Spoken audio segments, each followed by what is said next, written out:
It was the dead of night. The clock showed 3 a.m. in the Peterson household. Everyone was asleep. Everyone except Max, their loyal German shepherd. Outside, the wind whispered softly through trees, but inside, a storm was about to break. The house was quiet, the kind of quiet that lulls you into a false sense of safety.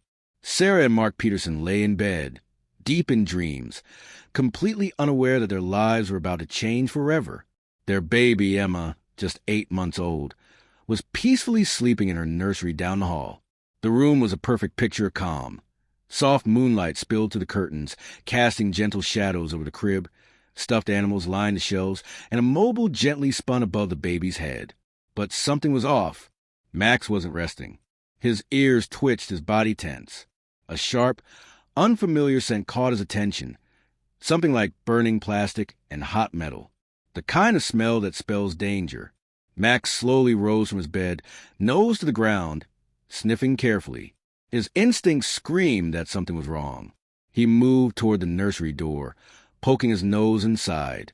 Emma stirred but didn't wake. Max didn't want to alarm the baby, but needed to act. The scent grew stronger in the hallway outside. His heart raced as the hairs on his back stood up. Max knew he had to alert his family. He padded back toward the bedroom where Sarah and Mark slept. His bark started softly, almost pleading. Sarah stirred. "Did you hear that?" she mumbled, eyes barely open. "It's just Max," Mark said groggily, turning over. But Max was relentless. His barks grew louder and more urgent, scratching at the door. Sarah sat up, alarm rising. "Something's wrong," she whispered. Max darted down the hallway, and Sarah followed closely behind. When she reached Emma's room, Max was already by the crib, focused and alert. He pawed the floor anxiously and nudged the side of the crib, urging Sarah to pay attention. Suddenly, a faint beeping noise filled the air. The smoke alarm had started, quiet at first but growing louder. Mark appeared at the doorway, rubbing his eyes. "Is that the fire alarm?" Then the unmistakable smell of smoke hit them. Thin, curling wisps began to snake across the ceiling, drifting down the hallway from the kitchen. "The kitchen's on fire!" Sarah gasped, panic gripping her. Mark acted quickly. "We need to get out now." But Max wasn't done yet. Carefully, he stood on his hind legs and gently tugged at Emma's blanket. He looked up at Sarah, eyes filled with urgency, as if telling her, "Take the baby, now." Sarah didn't hesitate. She scooped up Emma, clutching her close. Mark led the way toward the front door, thick smoke swirling around them. Max stayed close, barking to keep their path clear. At the door, Max scratched furiously, desperate to escape. Mark flung it open, and cold night air rushed in, cutting through the smoke. Together, they stumbled outside just as flames began licking through the kitchen windows. Safe but shaken, Sarah held Emma tightly. Max stood tall despite his heavy breathing, eyes locked on the house. He had saved them. Outside on the front lawn, the cold night air hit their faces, but the warmth of fear and relief mingled in their chests. Sarah held Emma tightly, her arms trembling, as Mark kept an eye on the fiery glow from their kitchen windows. Max stood beside them, alert and protective, though his breathing was heavy and his body showed signs of exhaustion. The fire was spreading fast. Flames lit the ceiling inside, casting an eerie orange light through the house. Smoke billowed out from every crack, thick and choking. It was clear. The house wouldn't hold much longer if help didn't arrive soon. Sarah's mind raced. What if Max hadn't woken us up? What if Emma had been alone in that room? Her voice cracked as she spoke, the fear of what could have been hitting her full force. Mark put an arm around her. "We owe everything to Max. He's more than a dog. He's family. Our guardian." In those moments, the world seemed to shrink to just the three of them and their brave dog. Neighbors were beginning to gather, some calling emergency services, others watching in stunned silence. The sirens soon pierced the night, growing louder as fire trucks pulled up. Firefighters jumped into action, unrolling hoses and rushing into the house. Sarah and Mark stepped back, holding Emma as they watched the battle unfold. Max sat down, exhausted but watchful, his eyes never leaving the house. A firefighter approached the family, helmet still on, soot smudging his face. "Everyone's out? No one else inside?" "Yes," Mark said quickly, voice steady but strained. "Thanks to Max. He woke us up before the alarms. If it weren't for him..." The firefighter nodded, understanding the weight of those words. That dog saved lives tonight. Not many animals react that fast to fire. Sarah knelt down beside Max, running her hand over his fur, tears streaming freely. "You're our hero, Max. You saved Emma. You saved us." Max leaned into her touch, eyes softening. As the firefighters doused the flames, Sarah, Mark, and Emma, wrapped in blankets, stood side by side. The kitchen was gone, blackened and broken, but the rest of the house, though smoke-damaged, was still standing. In that moment, nothing else mattered. Their family was safe. The dawn began to creep over the horizon, painting the sky in pale pinks and golds. Exhausted but grateful, they sat on the porch, wrapped in warm blankets, watching the sun rise. Mark broke the silence. "Max isn't just a dog. He's the reason we're here. Every time I look at him, I see our protector." Sarah nodded.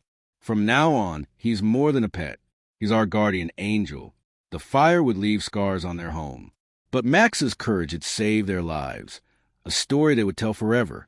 The first light of morning revealed the full extent of the night's destruction. The kitchen, once the heart of the Peterson home, was now a charred skeleton. Blackened beams and collapsed cabinets lay in ruin, the smell of smoke still heavy in the air. But the house stood, stubborn and scarred, a reminder how close the family had come to losing everything. Sarah stepped inside, cautiously, clutching Emma tightly. The floor was still warm beneath her feet, and ashes drifted down like snowflakes. Every corner held memories. The small coffee maker where Mark brewed his morning cup, the kitchen table where they'd shared countless meals, and the tiny high chair where Emma had taken her first bites. But those memories were safe, because Max had been awake when it mattered most. Neighbors gathered around the perimeter, offering hugs, hot drinks, and words of comfort. The Petersons had always been friendly faces in the community, but today, Max was the true local hero. A reporter approached, notebook in hand. "How did your dog know to wake you up? It's incredible." Mark smiled tiredly. "We don't know exactly. Max just sensed the danger before any of us. Maybe it was the smell of smoke or something in the air. But he acted fast, and that made all the difference." Sarah added, "He's part of this family. We owe him everything." Max lay on the porch, his body exhausted but his eyes alert. He had risked everything without hesitation. The fire department continued their work, ensuring no embers remained. The cause of the fire was still unknown, but investigators suspected an electrical fault in the kitchen appliances. That news hit hard, but the Petersons were grateful for a fresh start. Later that day, friends arrived with meals and supplies. The family was overwhelmed by kindness, but all they really wanted was time to process what had happened. As evening fell, Mark sat beside Max in the backyard. "You're more than a dog, buddy. You're family. We'll never forget what you did." Max looked up, his dark eyes filled with quiet understanding. Sarah joined them, wrapping her arms around both. "This night changed us forever. But because of Max, we still have each other." The family sat together under the stars, grateful for their miracle. The days after the fire felt like a blur. The Petersons moved in with Sarah's parents while their home underwent repairs. Each morning, Sarah would wrap Emma in a soft blanket, and they would visit the damaged house, watching the workers carefully restore what was lost. But no amount of rebuilding could replace the feeling of safety that Max had given them that night. At the temporary home, Max settled into a quieter routine. His heroic night had taken a toll. He moved slower and napped longer, but his protective spirit was as strong as ever. Sarah noticed how he stayed close to Emma, almost as if he had taken on the role of her guardian permanently. One afternoon, as Sarah watched Max lying beside Emma's playpen, she felt a surge of gratitude and awe. "You're our hero," she whispered. "You saved our family." Mark had already arranged for Max to have a full health check. The vet praised the dog's resilience and mental sharpness, confirming that Max was physically fine despite his exhausting night. But it wasn't just Max who needed care. The family needed time to heal emotionally. The trauma of nearly losing their home and daughter hung heavy in the air. Sarah and Mark talked openly about the fear and shock they'd experienced.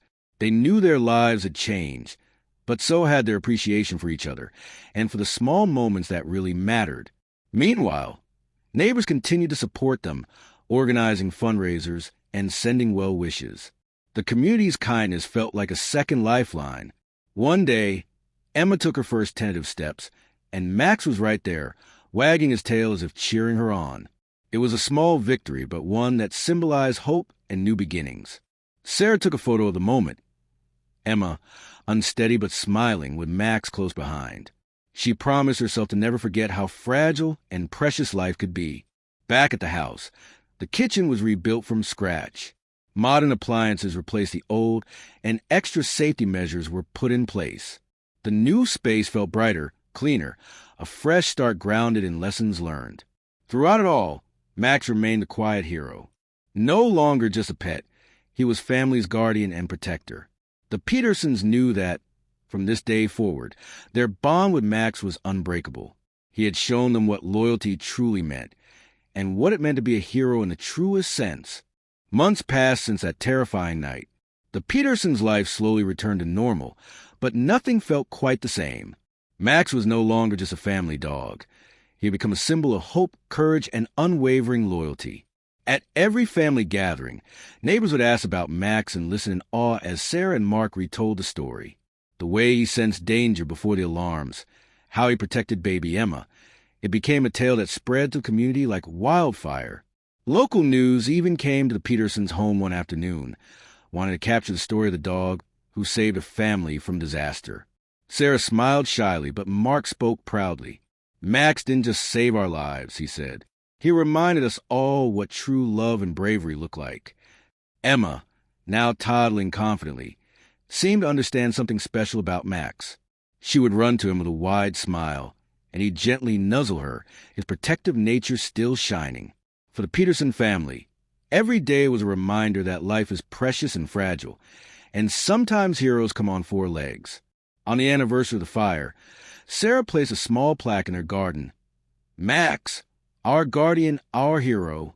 It was a tribute to the dog who had changed their lives forever. That night, as the family sat together watching the stars, Mark said quietly, "We owe him more than words can say." Max lay at their feet, his eyes calm and steady.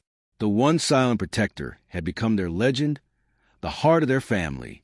And every time they looked into his eyes, they remembered the night when a dog's courage lit their darkest hour, proving that heroes don't always wear capes. They just come in the form of a loyal dog named Max.